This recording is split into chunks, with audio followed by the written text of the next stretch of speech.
Nationalization is the process of taking companies that are privately owned, including industries, or assets, and putting them under the ownership of government.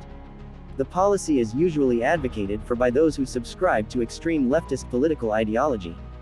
In our country, South Africa, the policy is mainly pushed by leftist formations such as the EFF, Economic Freedom Fighters, and the RET faction of the ruling party, the African National Congress. The policy is usually advertised as an answer to solving the economic problems in which South Africa finds itself. However, in real life, no nation has ever seen economic prosperity for the majorities by taking private property by nationalizing enterprises that were previously privately owned and well managed.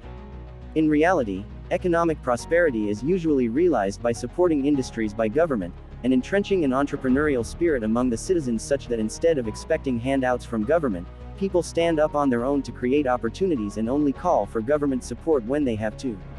Take for example Zimbabwe. The nation's economy crumbled after it gained independence and haphazardly expropriated some assets. The former Soviet Union crumbled under communist ideology and had to abandon it to make way for mass privatization of industries before it could rise out of the ashes. China moved away from communist economic structural arrangements to incorporate capitalism before it saw great success to become one of the biggest and best performing economies in the world. The list goes on. Calling for nationalization of industries and certain enterprises in South Africa is admitting failure and defeat at the hands of a minority white population.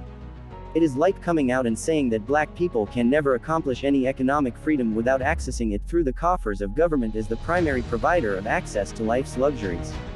It's like saying that blacks are not mentally or intellectually fit to dominate the economy without accessing it as proxy of government.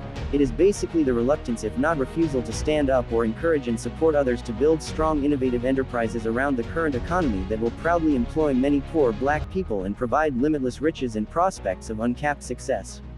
If South African youth don't stand up now, by the time they realize that economic success doesn't come overnight, and that it needs men and women who work hard for it, it might be far too late.